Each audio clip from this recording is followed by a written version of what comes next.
Last আমি সেপ্টেম্বরে Canada থেকে রিজেক্ট হই। দেন হচ্ছে আমি অনেক কান্ট্রি নিয়ে রিসার্চ করি। ইউকে থেকে আমার অফার লেটারও আসে, বাট একটু কস্টিং বেশি দেখে আমি আর কন্টিনিউ করিনি। দেন হচ্ছে ডেনমার্ক, সুইডেন, এগুলো আমার বাজেটের বাইরে চলে যায় অনেক। হ্যাঁ, দেন হচ্ছে সাউথ কোরিয়া নিয়ে হঠাৎ করে ফেসবুকে সাউথ কোরিয়া সার্চ করলেই ইউটিউবে সবার প্রথম আপনার ভিডিও আসে। তো ওইখানে হ্যাঁ তো ওইখানে কয়েকটা ভিডিও দেখি। তো টিউশন ফিটা মেইনলি খুবই অ্যাফোর্ডেবল, আর হচ্ছে যে এত ভালো র্যাঙ্কিং এর ভার্সিটি পড়ার সুযোগ দিচ্ছে, অফার লেটার দিচ্ছে। তো ওইগুলো তখন পর্যন্ত ভালো ছিল। তখন পর্যন্ত আমি যখন একটু ঘাটাঘাটি শুরু করি তখন পর্যন্ত ভিসা রেশিও খুব হাই ছিল। আসসালামু আলাইকুম, Mehedi Hasan brothers international Dhaka office থেকে বলছি। আশা করছি আল্লাহর অশেষ রহমতে সকলে অনেক বেশি ভালো আছেন, সুস্থ আছেন। আলহামদুলিল্লাহ আমিও ভালো আছি, আমরাও ভালো আছি। আজকে আমার সাথে আমার খুব কাছের একজন আপু এখানে বসে আছেন। আজকে ইনশাল্লাহ আমরা আপুর সাথে কথা বলবো, আপুর ভিসা সফলতা জার্নিটা জানবো। আপু রিসেন্টলি দক্ষিণ কোরিয়া থেকে ভিসা পেয়েছেন, অত্যন্ত ফেমাস ইউনিভার্সিটি সেজং ইউনিভার্সিটির ব্যাচেলর প্রোগ্রাম থেকে। আজকে পুরো সময় জুড়ে আমরা আপুর সাথে কথা বলবো। চলুন। আসসালামু আলাইকুম আপু, কেমন আছেন? ওয়ালাইকুম আসসালাম ভাই, আলহামদুলিল্লাহ ভালো আছি। আপনি কেমন আছেন? জি আলহামদুলিল্লাহ, আল্লাহ ভালো রেখেছেন। আপনার নাম? নুসরাত জাহান মিম। দেশের বাড়ি কোথায়? কুমিল্লাতে। কুমিল্লার কোন জায়গায়? দাউদকান্দি। কাছেই, আসা যাওয়ার তো সুবিধা আর কি। আপনার একাডেমিক প্রোফাইলটা একটু শেয়ার করেন। আমার এসএসসি 2019 এ জিপিএ 5, আর এইচএসসি 2021 এ জিপিএ 5, আর আইএলটিএস এ ওভারঅল 6। নোবেল লেস দেন কত ছিল? 5.5 ছিল। আর এখন তারপরে 21 এর পরে কি পড়ালেখা করেছিলেন কোথাও? না, আমি আসলে এইচএসসি পরে কোথাও অ্যাডমিশন নেইনি। আমি এইচএসসি কমপ্লিট করার পরে আইএলটিএস করছি। দেন আমার টার্গেট ছিল আসলে কানাডাতে, তো ওইখানে আমি অ্যাপ্লাই করি। একটা লং টাইম আমি এখানে প্রসেস করি, পরপর 2 ইনটেকে দুইবারই রিজেকশন আসে। কেন রিজেকশনের কারণ কি ছিল? ওরা তো স্পেসিফিক কোনো রিজন মেনশন করে নাই, জাস্ট বলছে যে ভিসা অফিসার স্যাটিসফাইড না আমার ডকুমেন্টে, এন্ড এটাই। আর ওনার মনে হয়েছে যে আমি কানাডাকে বাংলাদেশে আর ব্যাক করব না, আমাকে রিফিউজাল লেটার এটাই দেখাইছে। আচ্ছা আচ্ছা, বুঝতে পারছি। তারপরে কোরিয়া? হ্যাঁ, তারপরে অল্টারনেটিভ কান্ট্রি খুঁজতেছিলাম, আমার বাজেটও একটু শর্ট ছিল। তো খুঁজতে খুঁজতে হঠাৎ করে সাউথ কোরিয়া নিয়ে একটু রিসার্চ করি, দেন এখানে আসি। কিভাবে সাউথ কোরিয়া বা কিভাবে আসলে ব্রাদার্স ইন্টারন্যাশনালের শরণাপন্ন হলেন আর কি? আসলে আমি যেহেতু কানাডা ছাড়া অন্য কোনো কান্ট্রি নিয়ে কখনো চিন্তা করি নাই, তো এটা একটু টাফ ছিল যে হঠাৎ করে একটা অল্টারনেটিভ কান্ট্রি চুজ করা। লাস্ট আমি সেপ্টেম্বরে কানাডা থেকে রিজেক্ট হই। দেন হচ্ছে আমি অনেক কান্ট্রি নিয়ে রিসার্চ করি। ইউকে থেকে আমার অফার লেটারও আসে, বাট একটু কস্টিং বেশি দেখে আমি আর কন্টিনিউ করিনি। দেন হচ্ছে ডেনমার্ক, সুইডেন, এগুলো আমার বাজেটের বাইরে চলে যায় অনেক।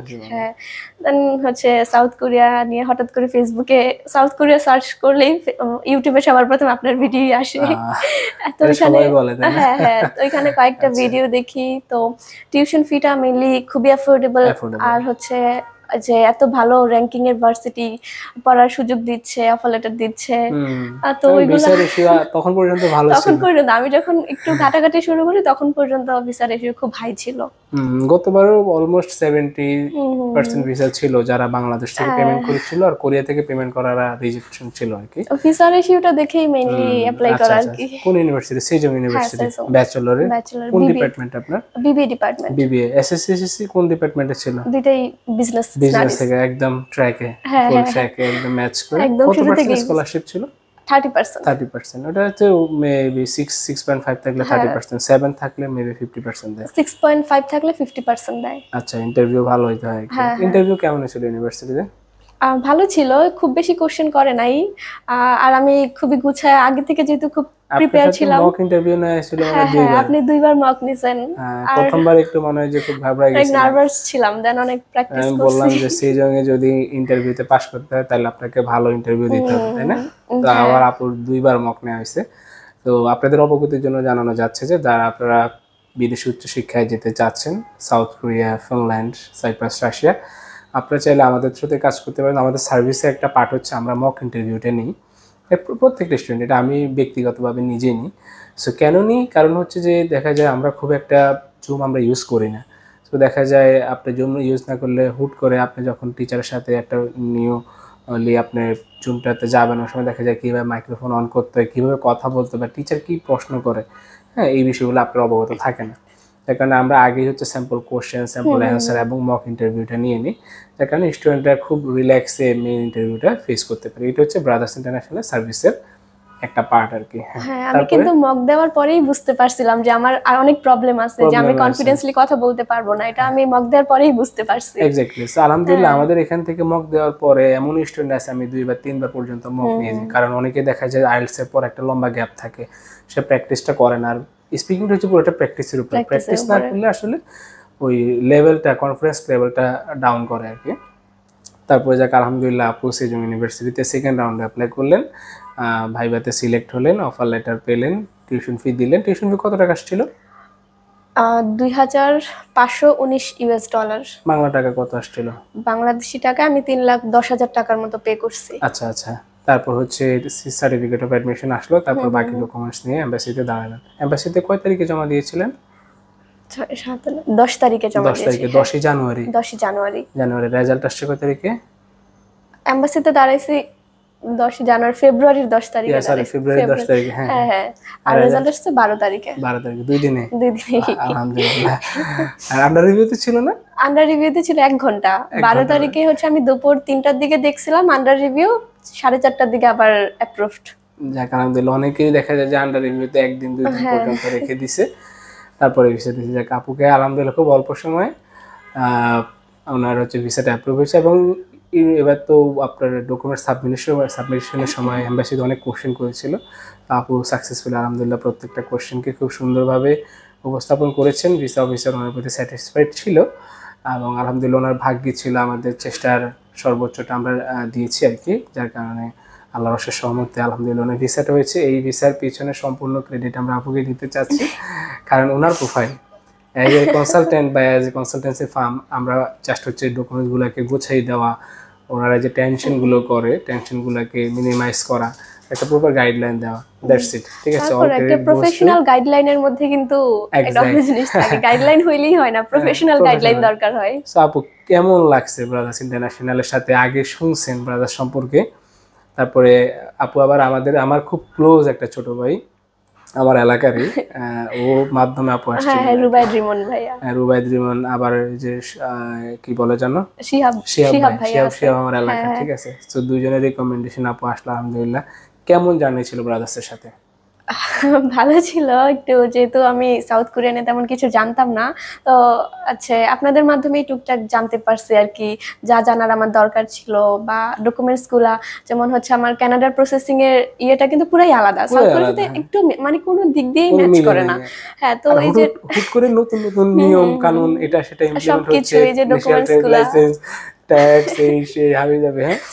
হ্যাঁ, এগুলা হচ্ছে একটা একটা করে গুছানো, কি কি লাগবে আপনারাই তো বুঝাই বলছেন যে এটা এইভাবে করলে বেটার হয়, ওইভাবে করলে বেটার হয়, তো এগুলা গুছানো সব তো আপনাদের থেকে গাইডলাইন দেওয়া। আলহামদুলিল্লাহ, অসংখ্য ধন্যবাদ।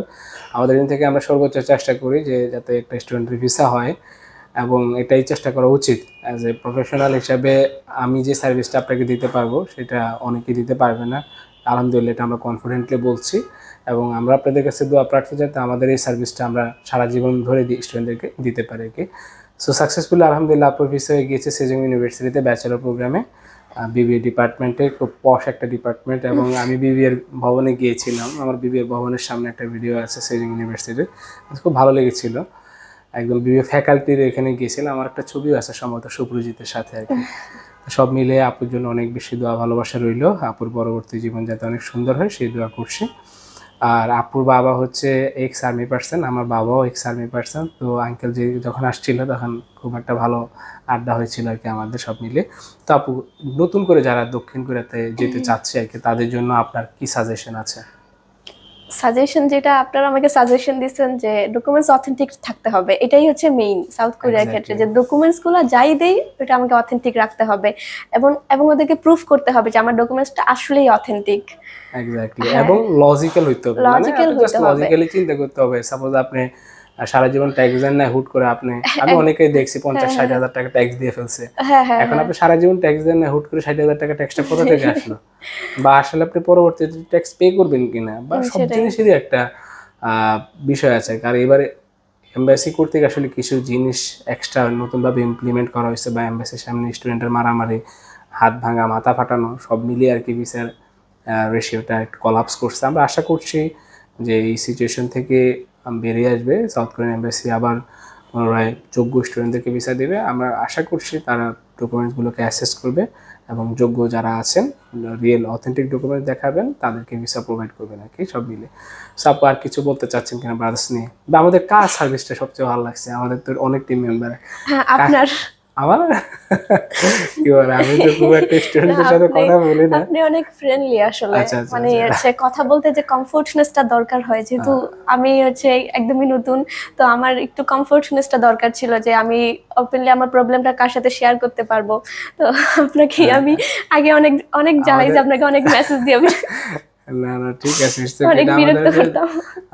এত পরিমাণ স্টুডেন্ট এবং নতুন স্টুডেন্ট আসতেছে, তারপরে অফিসে গেস্ট আসতে, সব মিলে আসলে টাফ হয়ে যায় কি সত্যি কথা। আমরাও চাই যে বেটার সার্ভিস দিতে, বাট অনেক সময় টাফ হয়ে যায়। বাট আমাদের টিম মেম্বার আলহামদুলিল্লাহ অনেক বেশি। আমাদের টিম মেম্বারে মারুফ ভাই আছেন, নাহিদ ভাই আছেন, জাভেদ ভাই আছেন, আসাদ ভাই আছেন, তারপরে সাইদ ভাই আছেন, হাসান রাফি ভাইয়াও, উনিও অনেক হেল্প করতো। ফিনল্যান্ডে থাকে, বাট ওনাকে হচ্ছে অ্যাভেলেবল পাওয়া যেত সব সময়, দরকার হলে নক দিলে উনি রাতের 2টা-3টা বাজে রিপ্লাই দিত।